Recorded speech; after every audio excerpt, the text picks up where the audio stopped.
All right, how are we doing? 1 second. Okay. Hey, good day, everybody. Welcome back to our Working Together series live with Rabbi Karmi Ingber. And we're being hosted from the Nativ Center in Houston, Texas by Rod Bryant. It's always a joy. We've been learning Nehemiah, and it's very, very, very interesting stuff. I'm not sure where Rabbi Ingber is going to take it today, but I'm sure it's going to be great. So make sure you like the video out there, or feel free to share it on social media. So let's just jump right in and say hello to Rabbi Ingber. Okay, hello everybody, and welcome. Good to see you all. I guess we're a smaller class. People, I guess, are away for 4th of July, I'm assuming. But hopefully they'll hear the recordings. And yeah, and interesting. We are continuing with the book of Nehemiah, and we're in chapter 5. Like I said, I picked this. One of the reasons I picked this sefer, this book to learn, as I said, is you see a lot of the machinations of different things, because as opposed to things in the Torah, which you see more miraculous, this has to come under the guise of the world of nature. So let's continue and see some of the stories that are going on, some of the political machinations in Nehemiah that he's got to deal with, and hopefully guide through our own machinations in the world that we live in today. So chapter 5. Now what happened was, again, the Jews came back to Israel. Now you just got to get the picture here, because when the temple was destroyed, so the Jews were all exiled first to Babylon, and the place was literally destroyed. Same thing in the beginning of the second temple also. The second temple was destroyed, the place was barren. As you've all, I'm sure, heard the famous statement by Mark Twain in the 1800s, when he went to Israel and he saw this barren land, and he couldn't believe it, and his pictures of it. And that's why the whole story that the Arabs were saying, oh, we were there the whole time, was all nonsense, because what happened was God set it up that the land would not give its produce only to the Jewish people. So when the Jews were exiled, the land was essentially barren, in many places very, very barren. It's the one statement that says in the Talmud that a bird didn't fly over the land of Israel for 52 years. So you really had a barren place for a while. So now the Jews are coming back, but things were very difficult. Similarly to when the Jews came back in the recent times, people think the state of Israel started in 1948. That's not correct. It's not correct. In the 1800s, the Jewish people always had some people staying there. There's a synagogue I used to pray in the old city called the Ramban Nachmanides synagogue. That was established by Nachmanides in the 1300s, I believe it was. No, 1400s. I think. And what happened was, Nachmanides was living in Spain. He was invited by the king of Spain to a debate. There was a student of Nachmanides called Pablo Cristiani, who was a heretical Jew, who said he could beat Nachmanides in a debate. Nachmanides asked the King Ferdinand for permission to speak freely, which the Jews never had rights to speak freely in a debate, because that kind of hampers your ability to win a debate, because you can't say anything that would be called heretical. So he asked for freedom to speak clearly and freely, and the king gave it to him. And so Nachmanides won the debate. And it was he wiped the floor with this other guy, and he just proved it was ridiculous, everything he was saying. And what happened was, so they started to say that, oh, Nachmanides lost the debate. So Nachmanides wrote down all of the arguments of the debate to show it. We have the book today. It's called Sefer Vikuach, the book of the debate by Nachmanides, and has the debate.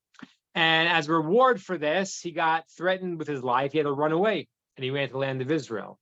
They set up a synagogue there, and that was hundreds of years old.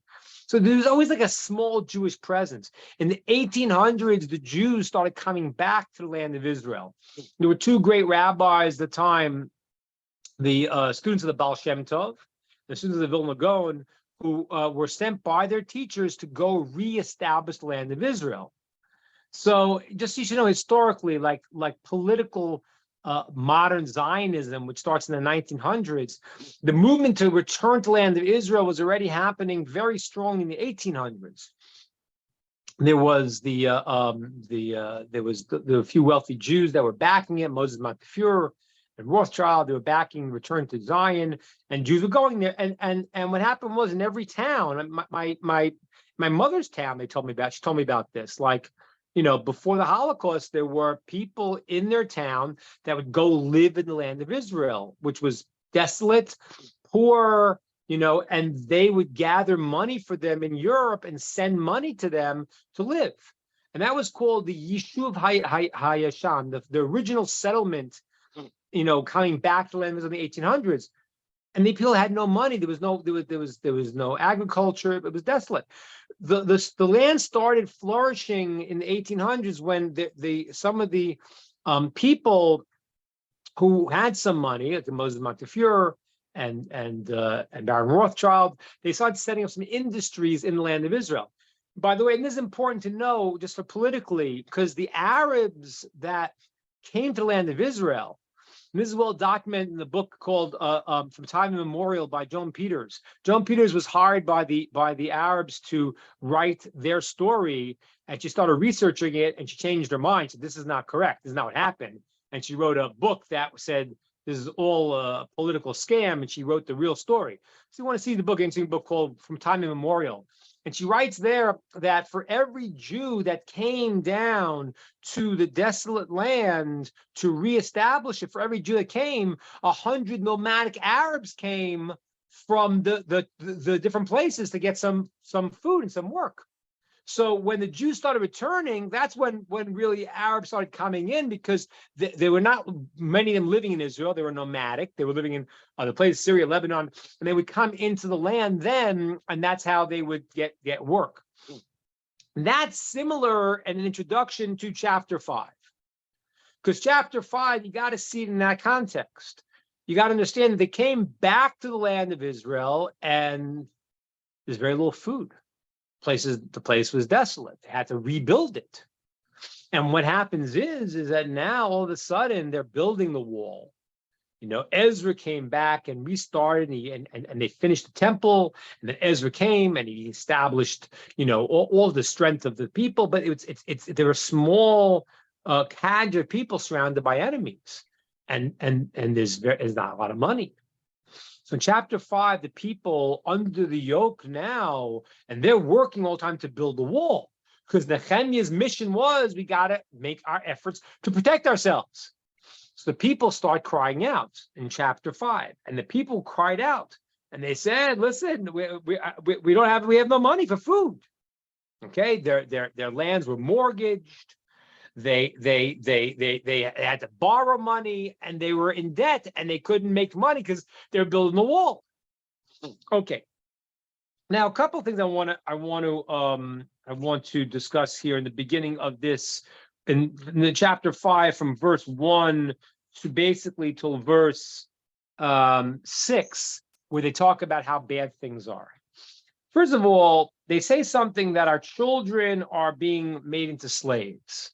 I just want to talk about that 1 second, to talk about what is the Jewish position, what's the Torah position on slavery? Understand that a little bit. What does this mean? Because it's important. So first of all, slavery is forbidden. Even though I have to explain to you what context when we're talking about slaves.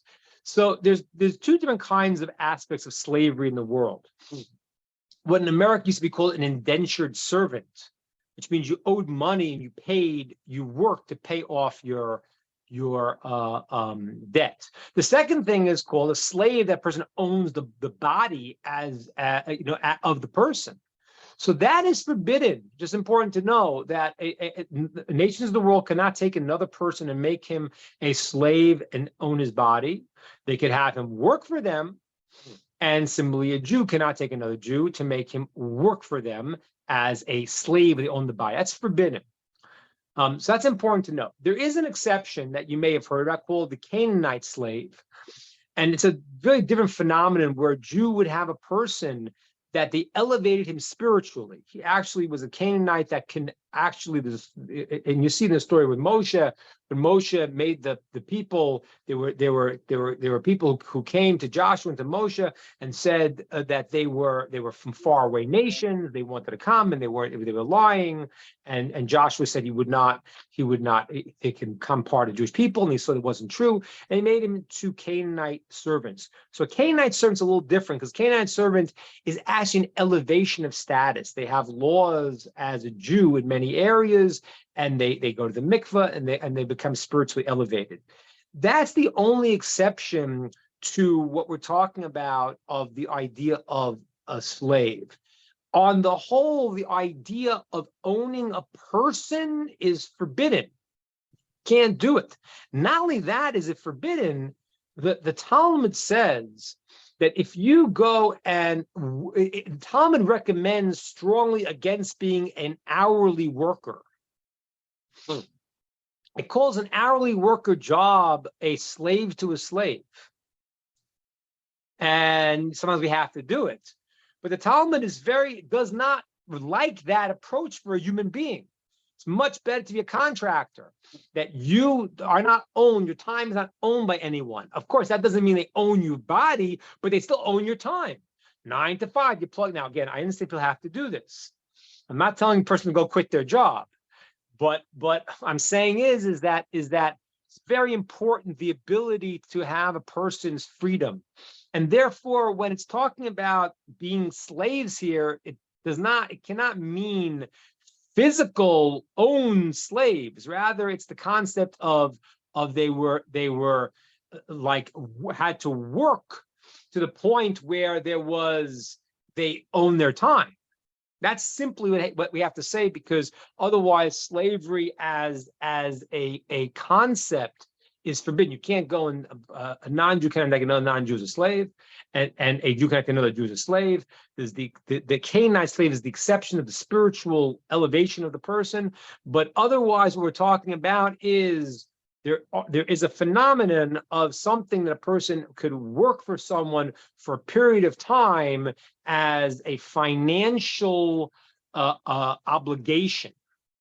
And as I say, if you could avoid it, if you could avoid having your time be owned by somebody else, do it. If you can't, you can't. But if you can set it up that you can trust in God and make your efforts and not lock in a certain amount of time, it's obviously ideal for a person's freedom, which is a good 4th of July message, I think, actually, right? Freedom. Freedom is a very, very valued commodity. I always tell you, people don't realize what freedom means, but freedom is crucial. A person has an obligation to become what they have to be in the world, and they have to have the wherewithal to do it. So if you're locked in a certain amount of time, then that time is you're not owned in that time. Even in Jewish law, it's amazing. Somebody who's an hourly laborer has special laws of saying prayers. They cannot take a long prayer. They cannot have, the grace after meals, and for a Jewish person is an obligation from the Torah. A non-Jew should also thank God and say blessings and for what they get, but it's an obligation from the Torah to say. But the law is that if you're an hourly worker, you can't go and say, "Oh, I'm going to be a really righteous guy," and say a long prayer for 3 hours. Can't do that. I'm a holy man, and normally I finish in 1 second. Now I'm working by the boss, and I punch the clock, and I have a religious obligation. They can't do that. And the law is a very concise prayer, he says. So that's the first thing about being free and importance. Now, the people complained they had no money. Now, in verse 6, Nehemiah was very upset. He was very upset about this when I heard the situation. And says in verse 7, he called all the people who had money, who were the wealthier people, and he said, listen, the Jewish people who had become indentured servants, meaning that they were working by someone else who bought them for their labor, by the non-Jews, we had to go and redeem them. Because it's an obligation that it says in the Torah that if your brethren was sold someone else as an indentured servant, in the sense, again, in term, I'm saying not as owned by as a slave, but you have to go and redeem him. So we did that, and now you're going to put them in the same situation. So now Nehemiah appeals to the people, but this is not the thing to do. And he says now in verse 10 that I am going to now give them money and the poor people money and food, and whatever they owe me, I'm going to cancel it. And I'm going to return to them their things that if you have a deposit, a mortgage on their property, I'm asking to return them. Return it to them. Okay? And so Nehemiah makes a plea to the wealthy people to help support the poor people. Okay? Now, he says afterwards, the people agree to this. Okay? The people agree. Okay? And Nashiv says, yes, we'll do it. Verse 12. And we're not going to ask them for their money back. Now, then it says, Nehemiah said, okay, I want to take a vow. Take a vow, and now he says, if you don't keep the vow, your money will be lost to you, and all of that. Now, I just want to talk about this 1 second, because this gets us to a topic that is a very important topic of charity. Charity, and about, what's the situation if a person doesn't have money? What are you supposed to do? What do you have to do? And it really is very relevant today, because we live in this world where people, and I talk about it a lot, but what's really happened is that the communist ideals of America, of other nations, have now seeped into America. So what is the attitude towards this? What is the attitude towards, okay, they have no money. Should you cancel their debt or not? Well, maybe, how does this work? Should you cancel student loans? Should you cancel, redistribute the wealth? What's the structure? So the answer is like this. I'm going to say it like this. First of all, are you able to hear me? Because I said that I'm trying to reconnect on the thing. You guys can hear me? Yeah, we got you. Okay, Rabbi. Okay, good. So first of all, the rule is that you cannot go and take someone else's money and give it to someone else. There is no such thing as a communism, as socialism. Every person has what they have. There is an obligation to give charity. There's a discussion in the Talmud, can you force the charity that person needs to give or not? Discussion, but simply put, you cannot. You cannot. The person is supposed to give charity. There were structures in Jewish systems where they used to, come to them and say, you have to give a charity, and they would push them. So charity, but charity is very different than the tax of redistribution of wealth. It's completely different. Charity works much better, actually, if you do it right.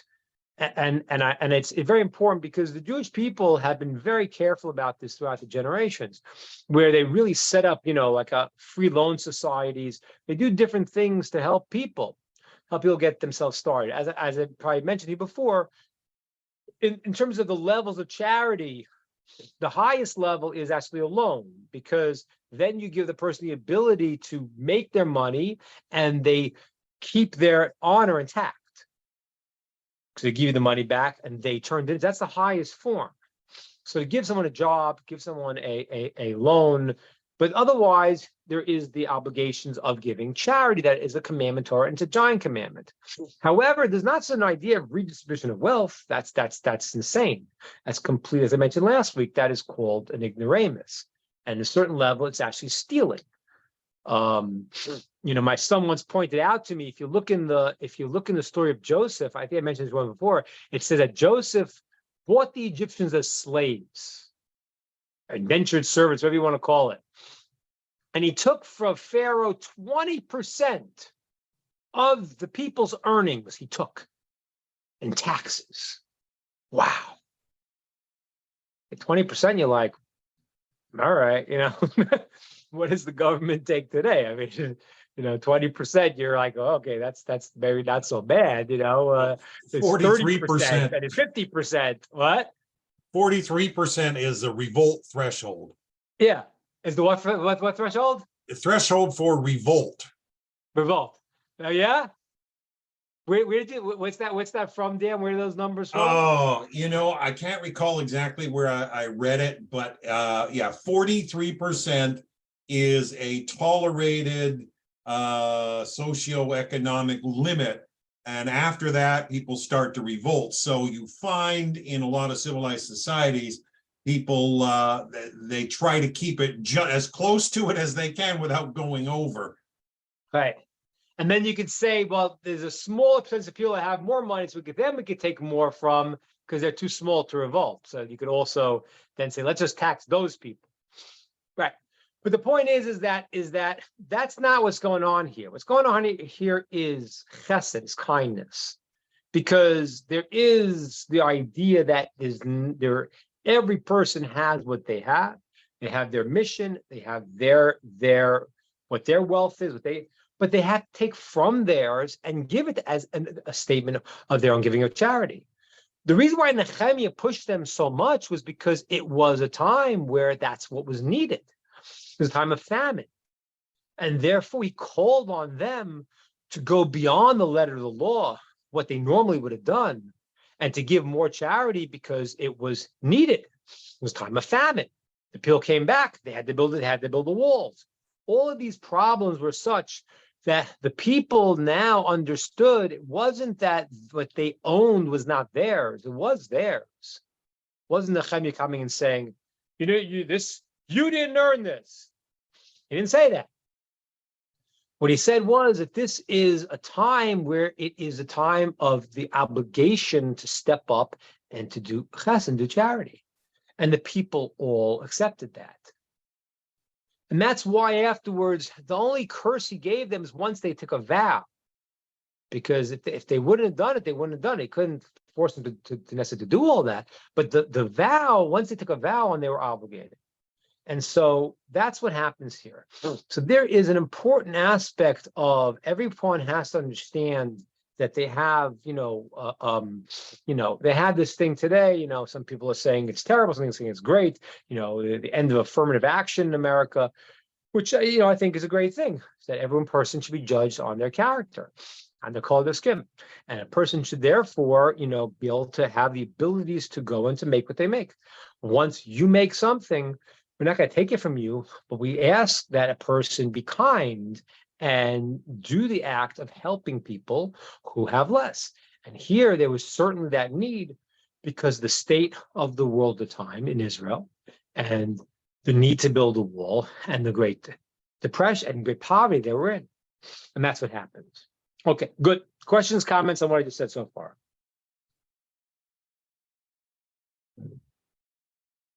Rod, you're muted. Okay, yeah, I'm just checking to see who Laura's coming back into the class. She was kicked out. Anybody have any questions or comments so far? None? Okay. Okay. Good. So far, so good. And now I wanted to say the next line. In verse 13, after the people agree to this, it says, Vayomru kol kahal amen. Nehemiah made them take a vow, and they said, Amen, which means it's true, we will keep this vow. V'yahalu Hashem, they praise God. And the people did what they said. What was the praising of God for? So the commentaries say that once they felt that God put in their hearts to give the charity, they actually praised God for them promising the charity. And it's very important to understand that. When a person doesn't go and do something that's right, they feel bad. When you do an act that you feel is a righteous act, you actually start to feel good. The people's praise was because they now committed to give charity, and they understood once they committed to it, they felt this is the right thing. And they were able to part with their money in a very different way. Very important. I want to tell you one other thing on this point here. There's a law in the Torah that says to honor a wealthy person. Now, as a freedom-loving American, that seems to bother us. What? Why should I honor a person that's wealthy? Well, what does that mean? Because he has money, I should honor him? You have to understand what this means. It's very important. It means like this. It means when God gave somebody money, he gave it to them for a purpose. Mhm. They have now the resources to make the world a better place. And that is now a mission they have. And that's why if they don't do it, they're punished, commiserate with the fact that they didn't do that. That's what people don't understand. Poverty is a test, wealth is a test. Poverty is a test that you don't get negative, jealous, and steal. Wealth is a test you don't get haughty, and you don't not give, because when you don't give, then that person is going to get punished. That's what Nehemiah says. If you don't do this now, you're going to lose all your money. Because the reason to honor is not because you have money, it's because God put you in a position that you're supposed to make the world a better place. And if you do it, you get that honor. If you don't do it, you're a bad guy, and you'll get punished. It's not like a person says, "Oh, the guy has riches, so he just sits on them." No, he has to do something. He has to actually use them in a positive way in the world. Okay, good. Good stuff. Good. Let's keep going. So now it's interesting. Nehemiah now says that from that day on, the whole time he was the governor, he never took taxes from the people, and he needed to. That's how they got paid. So he's working for the people, but he doesn't take a salary. He won't collect the taxes that the government gives him. Okay, and Nehemiah says about himself, he starts feeding the people. In verse 17, he has 150 people, and from the Jewish people and from the nations of the world that came to also eat by him, that he's supporting. So he is actually now not only not lining his pockets as a leader, and this makes you wonder, how do some politicians become very rich? It's a fascinating thing. I think there's a Congress discussing that right now. How does that happen? So Nehemiah says, I'm not taking a nickel for this. That's really a servant to the people. I think I mentioned to you a couple of times, it's a fascinating thing. Like you see sometimes these preachers with the mega churches, and they're driving around in these like fancy cars. And I've been in the home of some of the greatest leaders of the Jewish people. I was in the home of Rabbi Yoshev Zatzal. Rabbi Yoshev once called people to come and to protest. They were going to dig up these graves, and this thing was very terrible. And he said, "Everyone go out and go to this." And it was a beautiful protest. People were sitting there and praying. He just said everyone should go out. 600,000 people went out just from his saying it. Now, if you can command that kind of power to get people to just almost over 500,000 people to go out on your say so, I mean, you could probably rack in the money too. He lived in this tiny little house, tiny apartment. It was like 2 rooms. It was fascinating. And that really it's always been like that. Basically, if you look at very often the greatest leaders of the Jewish people who have the most power, they are doing what they're supposed to do. They're saying, I am here to go and to do God's mission, and they're not trying to line their pockets. And that's what Nehemiah says now. Nehemiah says that I'm not going to take any money for what I'm doing. I'm going to help the people. That's what he does. Now, Nehemiah here, there's some words here that I mentioned to you once that the sages have a complaint against Nehemiah with. Even though Nehemiah is very righteous, remember, a righteous person is judged very, very exacting.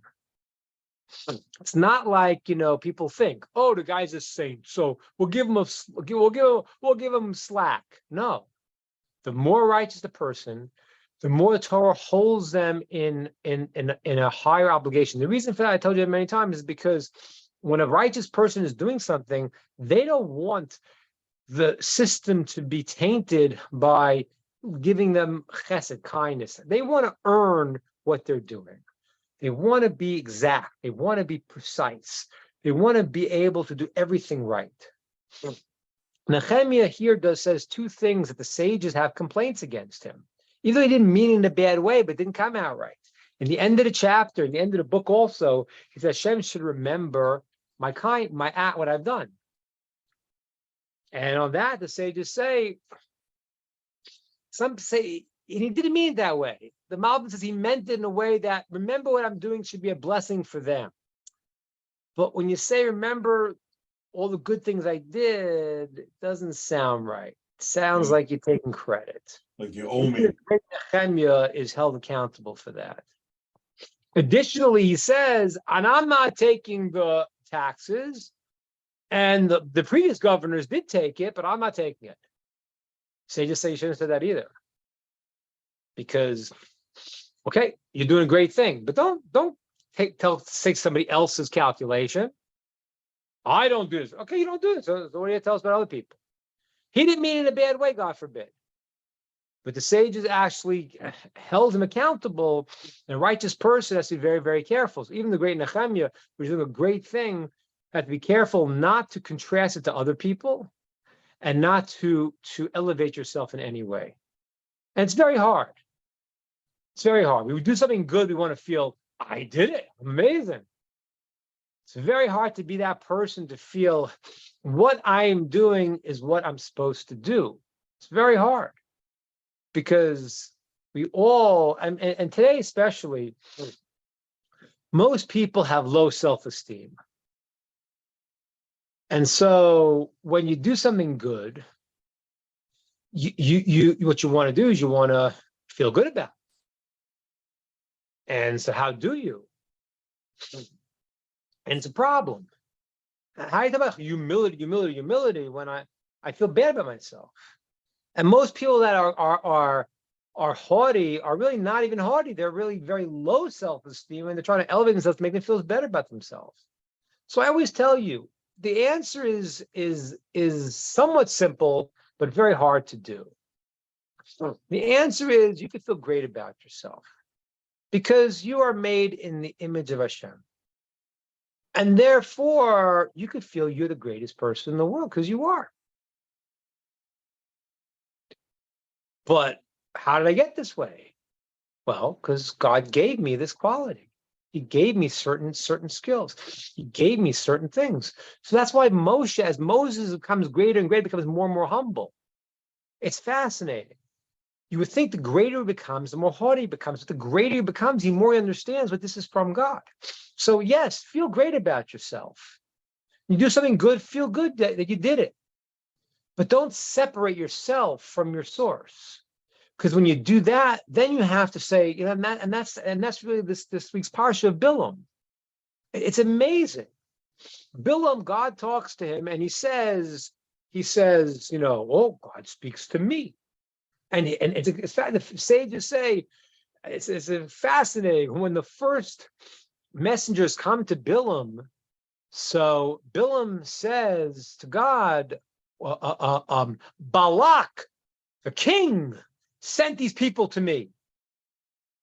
And Rashi says what he was saying to God was, maybe I'm not important in your eyes, but I'm important in the king's eyes. That's the craziest thing I ever heard. You're a prophet, God's speaking to you. What is this obsession you have with your lowliness that God doesn't think you're anything, and you're trying to show off to God? It's insanity. It's like, what is he thinking? He's going to impress God that Bilam, Balak, the king, sent for me. And why does he think God hates him so much? He's talking to him. Wild. And the answer is because Bilam's approach is separating himself from God. He's called a kosen. He's called a sorcerer. Let me explain this a second. Very, very important.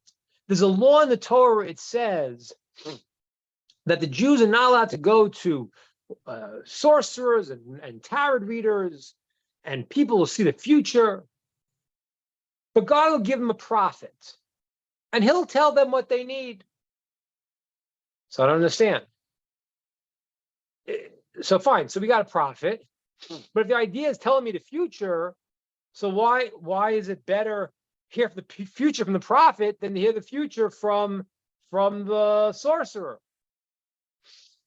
It says don't go in the book of Deuteronomy, it says don't go to the guys who tell you the future. Don't chase after it. I'll give you a prophet. He'll tell you what you need to know. He'll tell you the future. So is searching for the future good or bad?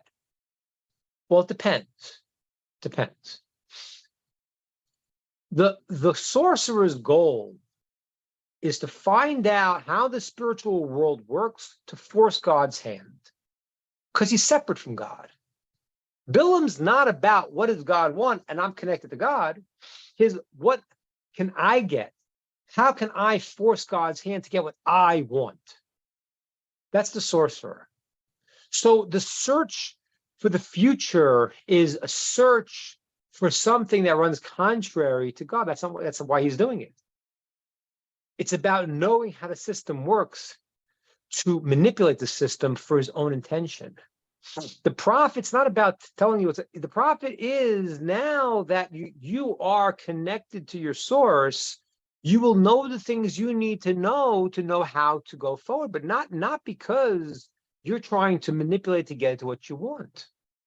It's an incredible, it's in the ethic of our Father. It says, make your will God's will, and then he'll make other people's will your will. Meaning that what's happening is that when you think I want something separate from my source, you're in danger zone.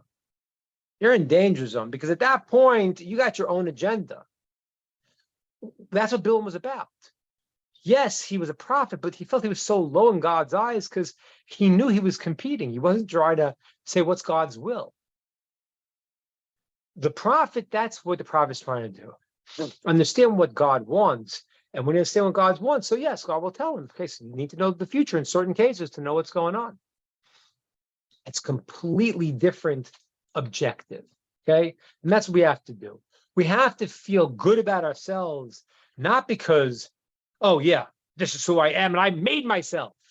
No, I feel good who I am because I was created in the image of God and I was given these qualities, I was given these skills, and therefore I must be beloved and I must be valuable and I must bring those out in what I'm about. And it's very beautiful then. Right? Makes sense? Excellent. Okay, let's go on a little bit more. So I'm having a little sinus issues here. It's Dan, you guys in Canada got to stop with the fires, you know? Well, it's not so much here. It's from Southern Ontario and Quebec is where they're having the major issues right now. I know. You got the global village. You guys keep sending it down here, you know? I always say it's still the same land. Hashem runs the show. That's right. You're telling us to take it up with him. Yeah. Well, yeah. You're also climatizing. I mean, if you just came from Israel, I mean, the air is much drier there. I'm sure down where you are, it's awfully humid. Yeah, it's humid. But it's really, I mean, we got warnings about going outside. So no, but it is coming down the East Coast, right? The global village is an amazing concept, really.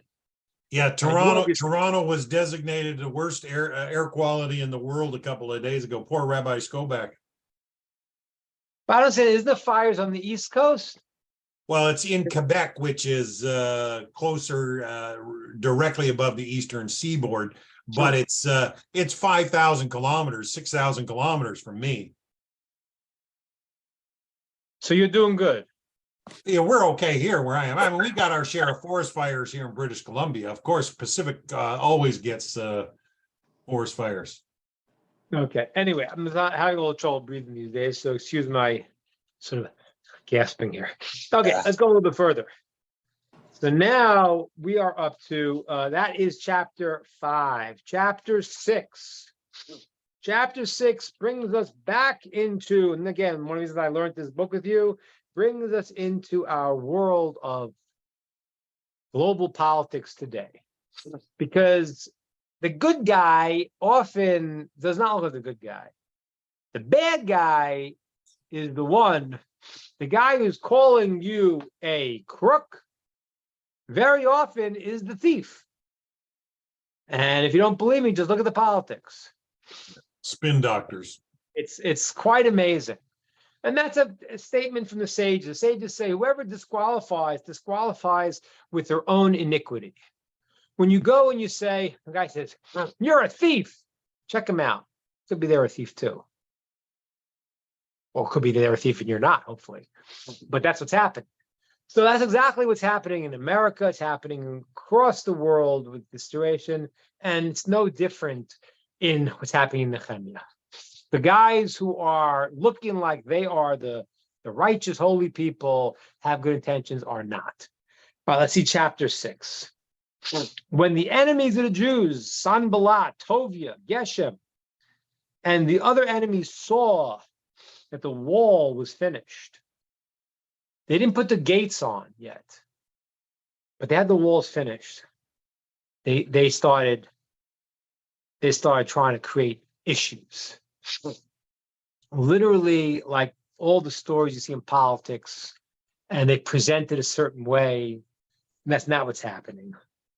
So they sent messages. The messages to Nehemiah. Listen, we got to meet. We need to have a summit. We want to help you. We want to help you. But Nehemiah understands that they're actually going to kill him. So Nehemiah does not trust these characters. And they keep saying, listen, we have to meet. There's stuff going on. And Nehemiah realizes they're going to try to kill him. They send messages to him. He keeps pushing them off. He says, I can't. I'm busy. I'm building the wall now. I'm not available. Fine. Keep sending him messages. Send Sanballat, one of the enemies there, one of the leaders of the political parties that are in control there. Send another message. And he says now, it's gone out throughout the world, throughout the nations of the world, that the Jews are rebelling. They're rebelling against the king. And they're building the wall, and the word's out. And the word is that you're going to become the king. Okay? And there's even prophets. Now, here's a question, what's they mean? Prophets or people speaking, but the word is out that you are being proclaimed as the new king. And that may be a problem, because you were sent by the king of Persia to be the governor, maybe, but now you're taking the king.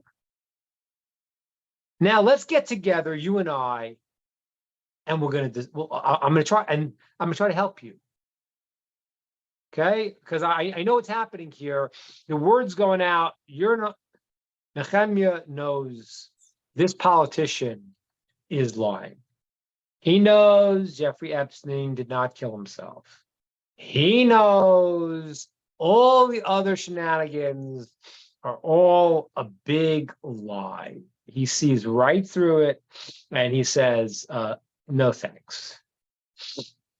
Okay? He says to him, listen, I'm not playing your game. Stuff is all made up. I'm not worried about it. Never happened. Never said it. Not engaging. Okay? And what you're trying to do is you're trying to push us away from our mission.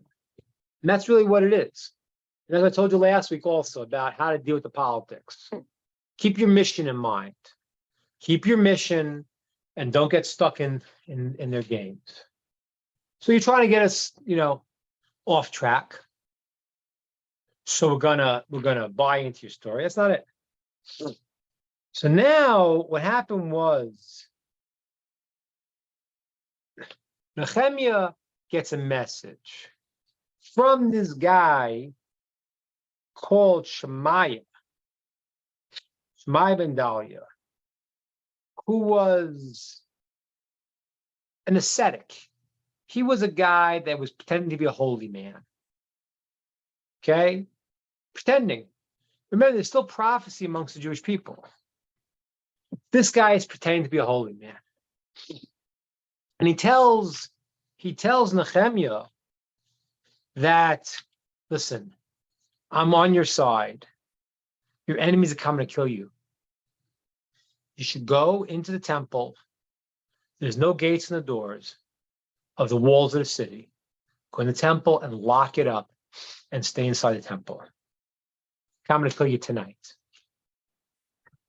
So Nehemiah says, listen, first of all, I'm not running away. Okay, I'm the leader of the people here, and I'm not going to go and hide. I'm not doing that. That's first of all.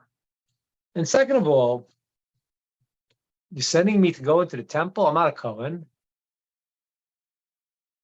I'm not a Cohen. I can't go to the temple. Now, this is a little tricky because Nehemiah understands this guy's a false prophet because he's telling him to do something that's forbidden. Now, the question is, if a prophet says something to do something that's forbidden, does that mean he's a false prophet? So there's two different categories. If a prophet comes along and says to change one of the Torah laws, that is a sign he is a false prophet. He must be killed. And as I said many times, that's a verse in the Torah, and that kind of undoes a lot of religions. That's a pretty straight one. And the Torah says, I don't care what he does. The guy can do miracles. Doesn't matter. So even if he does phony miracles, but if he does real miracles, it doesn't make a difference. He says to do one thing against the Torah, you kill him, he's a false prophet. Now, there is an exception, though. A prophet that's a known prophet that says as a one-time thing to go for one moment to do something that's not in the Torah, it's an accepted prophet, that prophet you could listen to. Who is that? That's Elijah the prophet. Elijah the prophet had a showdown with Ahab, where they offered offerings on Mount Carmel. That was the temple. The law is you could only bring offerings in the temple. But Elijah the prophet knew he was told by God it's a one-time thing. He could do it. So if a prophet changes it forever, nullifies the law, he's a false prophet. If a prophet comes along and says one time, then he could possibly be a real prophet. But he has to be a known prophet. So this guy is not a known prophet. It's not clear he's an established prophet. And Nehemiah takes it as even a one-time thing. You're not an honest prophet. You're a false prophet. And so Nehemiah does not listen to him. That's verse 12. Nehemiah realizes it's not from Hashem, and he realizes that this guy has been bought. This guy is a politician, and he's bought. Amazing. Okay. And now Nehemiah getting praise, okay, to Hashem, to punish them for their lies. And Nehemiah finishes building the temple, the walls around the city, and he finishes building that.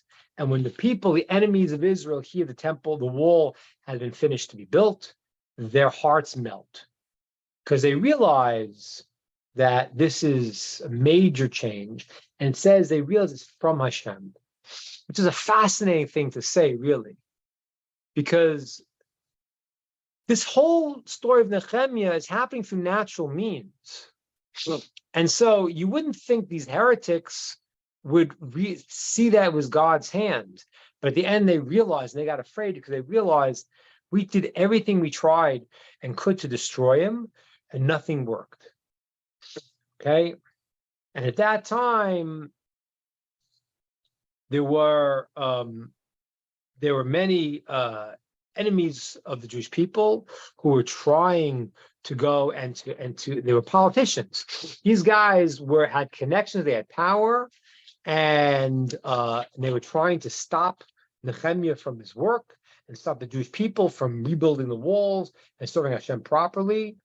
and they were trying to stop them, but they were unsuccessful.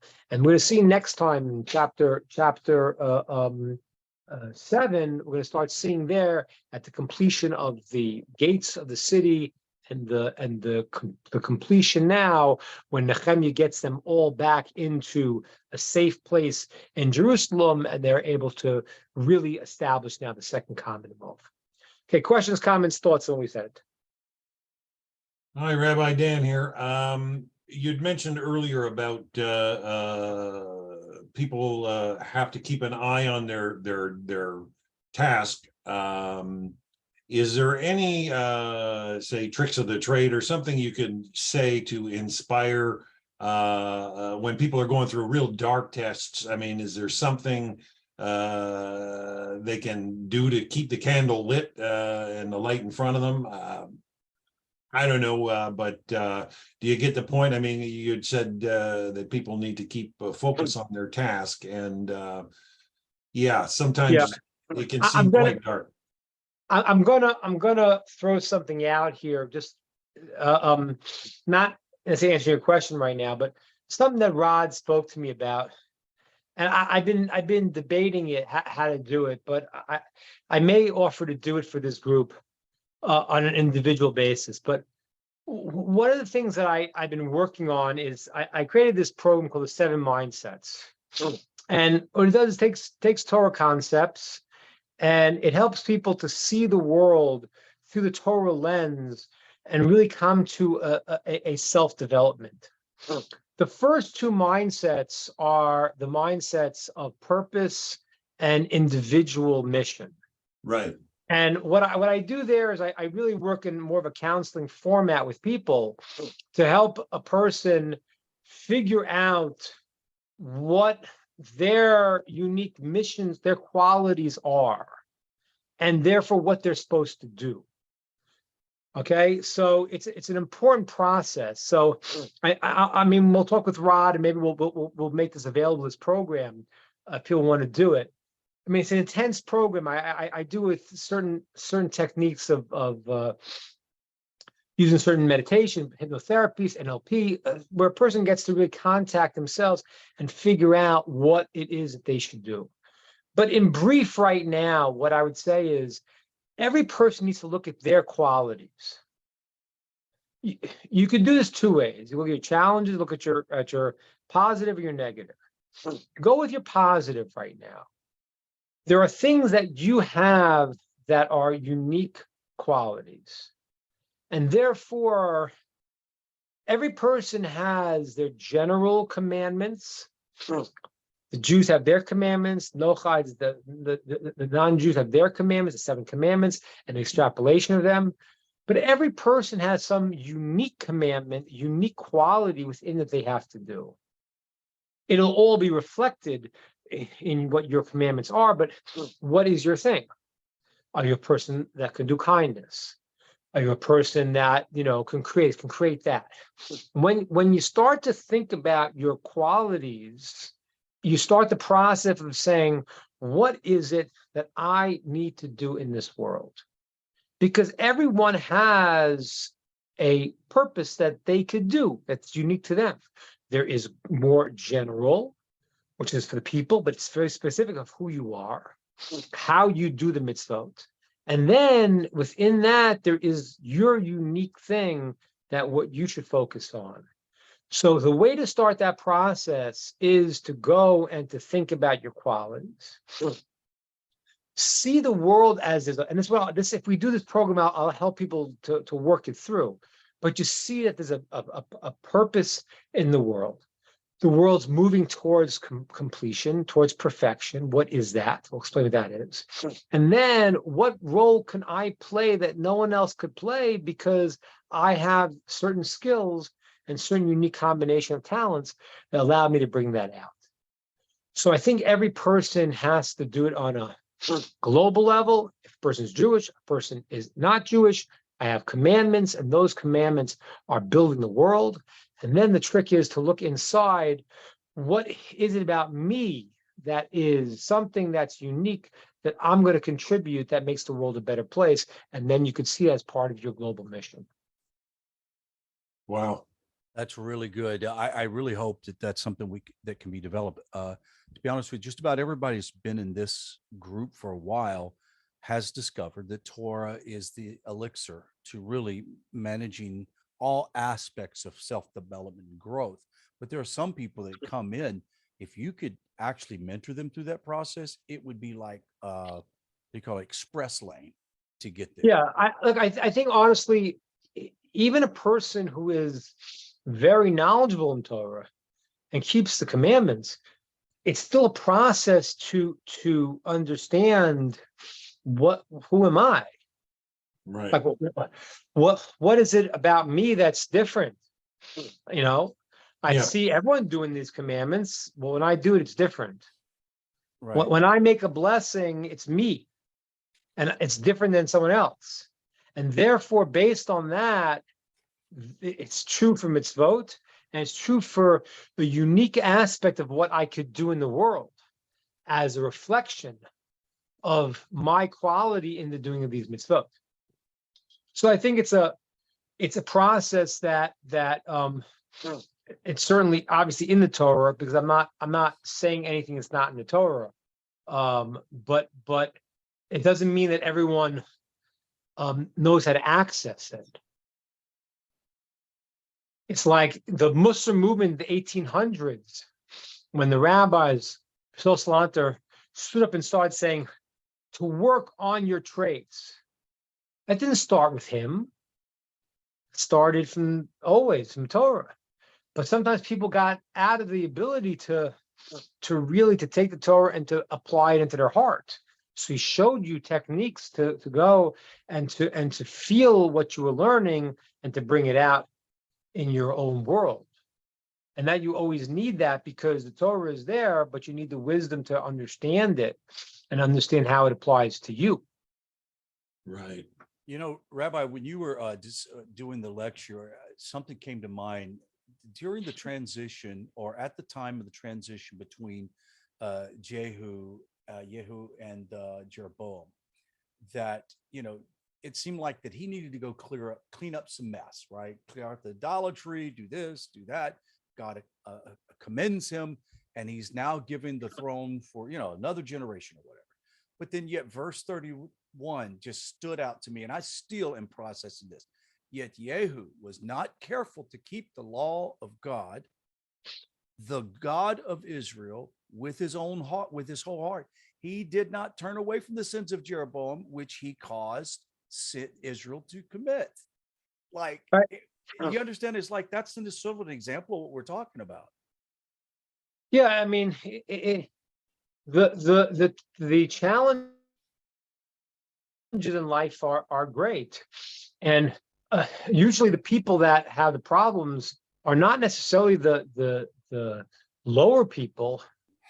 It's very often the smart people. Yeah. Because you're smart, and now you think you're smarter than someone else, and you do it in another way. So that's why, I mean, a lot of times the people who you know, and look at the world today. Look at the world today. I mean, like, you know, it's like you got the people like, you know, Mark Zuckerberg is a very smart Jew. Mm-hmm. But he uses his smarts not in a way that's making the world a better place. Well, he's using it for his benefit. Right. I mean, I think that's the difference when you were talking about, and I hate to go down a bunny trail, but when you were talking about, you know, the importance of knowing who you are and what's your purpose, that's big. Now, obviously, there is a divine purpose that we all should do, but there's an individual purpose, and it can only come from them analyzing themselves and say, how can I be of a service, not only to Hashem, but the people around That's me? correct. But I want to explain one thing. Mark Zuckerberg believes he's being righteous. Right. He believes being righteous. Karl Marx believes being righteous. They're all believe they're being righteous. They think that their belief is they're making the world a better place in some way, shape. Everyone deludes themselves in that way. But Smart it's through their people, own methods, not through that's the right. wisdom of Hashem. That's right. That's right. That's right. And that's the problem. That's it. That really the problem is that they're looking at the system. And that's what I told you before, and I always tell you this. And the reason why I tell you this is because you need to understand that that there are the Jews that you need to hear from are the sages. The Jews that do not follow the Torah have a major problem. What's their major problem? The major problem is that they have a soul that has a high mission. And now they're not using the directive on how to access it. Right. So they're making their own system. And Abundance of ability, yeah. by definition, it's going to be bad. It's going to look nice for a while. Communism, Bernie Sanders. I mean, I didn't want to get in today, but I think I do need to explain to you all a little bit my feelings about the Ukraine-Russia war. I don't know if I want to do it today, but I think I'll explain it to you because I've always hinted at it that I don't share the view of the mainstream of either party, because there's a big facade that's going on here. I think we all. Yeah, when I see Zelensky, a Jew who's calling out for this the Ukrainian thing, and I say, wait, you're an intermarried Jew, doesn't keep the Torah, and you got some kind of other trip you're doing here. So are you saying simply? I'll explain to you another time. I don't do it today, but another time a little bit what I see about that. I don't. Russia is not good, but they're both doing the same thing in different ways, and we're not seeing the sleight of hand. Right. So whenever you see these guys with these great ideas, brilliant guys, the Zuckerbergs, the Bernie Sanders, I'm not accusing them of being, evil, all bad, because they probably think that they're doing a great thing, but they're not, and they can't be. Right. And what they're saying is going to be, in the end, a complete destruction. It has to be. It has to be. Right. And the reason, so that's why you answer your questions, right? It's a lot of times people that are talented and who believe they're doing right, but they're not accessing the Torah, and they're using the Torah. I mean, sometimes these people even quote. I know in the Jewish world, a lot of the not really religious Jews, some other sects of Judaism, that they quote things in the Torah, but it's a misquote. They don't understand it. That's what we're talking about today. Yes, there is the tremendous importance of chesed, of kindness. It's throughout the Torah. That is not the same thing as taking a person's money and redistributing it. It's not the same thing. Not the same thing. You have called Tov Sanah. And there is in the Torah the two kinds of charity, by the way. It's very fascinating. Two kinds of charity in the Torah. There is the charity that it's my money, and I give it to whoever I want to give it to. I have what's called Tov Sanah. It's me to give it to who I want to give it to. It's mine. It's another kind of charity that's called Heya, Shecha, and Leket. It's this, when you had a field, poor people were allowed to take certain parts of your field. They were allowed to gather the corners of the field, any part of the field that was forgotten, or any part that was left over. You're not allowed to, in Jewish law, gather it for them and give it to them. They got to do it themselves. Right. Because that charity is not yours. That's God saying, I'm giving this. So there is that concept that there's a place where it's yours to give and a place where it's not really yours. But that's not for Karl Marx or Bernie Sanders to decide. Right. 100%. Every time it works, I tell you, if you had a system, you want to blow money, give it to the government to create a system to help people. You will lose that money in 2 seconds through corruption and through everything else. You want to give to charity, give it to charity. I know many, many good real charities. I know people that are learning Torah on a high level. You can give them and support this. They're learning. My brother runs a charity in the old city. He only used volunteers. There is the old city of Jerusalem. Only he makes sure that it doesn't cost him anything to deliver the products he delivers to the people. He collects the money, all volunteers, and he goes and he buys the food for poor people and he gives it to them. He doesn't give them other money because he wants to, I want to make sure it goes for healthy food that I know they're getting. And he makes sure there's no overhead. You know, go to a charity, find out how much the fundraiser is pocketing. Now, again, I understand he has to take something, there's costs, but a real charity is a real charity. Yeah, there is. We have this thing in the United States. It's a charity system. You can look up, see what their status is, see how much of their money is used for administration versus what they give. I'd be interested to know what the federal government's quote charity program, how much is admin and how much is going into bureaucracy. Yeah, how much getting in the hand of the widow. But I think what the rabbi is trying to get across is, sadly, there's those out there that think war is good for the economy. And yeah, that's just so in the opposite direction of Torah, isn't it, Rabbi? Yep, that's right. That's right. That is right. That is right. It's a terrible, terrible thing. And that's a little bit what I was trying to show you today with Nehemiah. I mean, the guys who are saying stuff, it's really, it's funny. I think that, yeah. Robert F. Kennedy is running for president. I don't know if people follow this at all. Interesting thing. I don't think he's going to win. I'll tell you why I don't think he's going to win. There's only one leader ever in history that was not an orator. Who is the one leader in history who was not a good orator? You know who it is? Moshe. You know why he wasn't a good orator? So one commentary says because God didn't want the people would think that it's the messenger. It's got a good delivery. It's charismatic. It's the message. It's the message. Is the truth, and even the guy can't speak. He's an oral sfasayim. He's a speech impediment, but the truth is the truth. Incredible. Wow. So I was listening to RFK, had a lot of really good points. Unfortunately, then when I heard him talk about abortion, I was like, okay, your message is not the pure message. It's unfortunate. He had a lot of good points about what's going on in the government. And it's 100% true.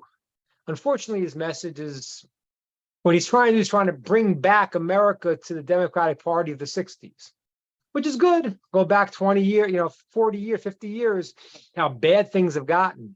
But it's not the message. It's not the message, unfortunately. But the points that he's saying about the corruption, you listen to it and you're like, whoa, wow. The person in charge, he said this, I don't know if you heard this.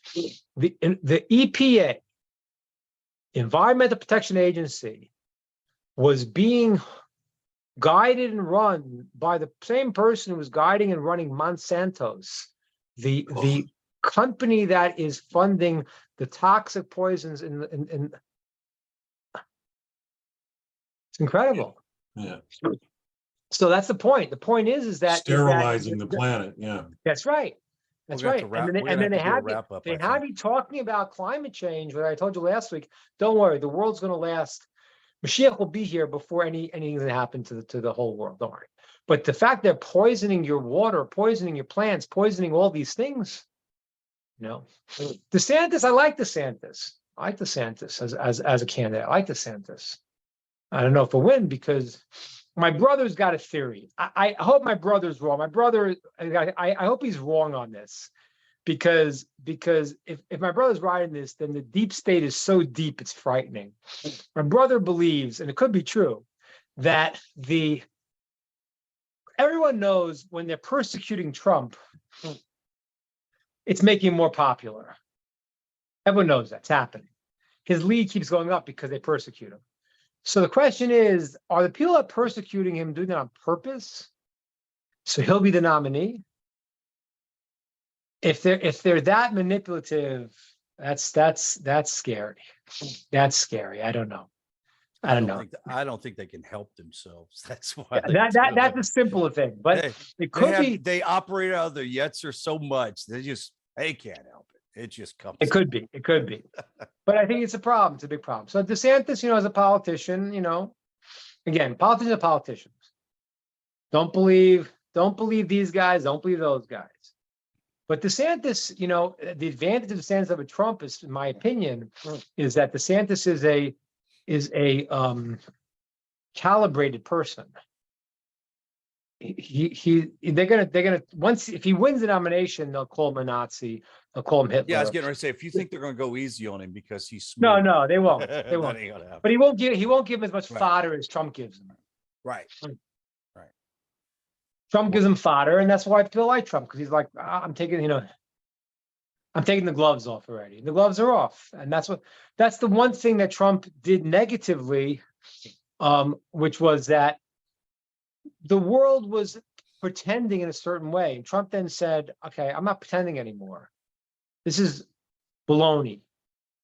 And when he took the gloves off, that created that they said, "Okay, so now we're going to go."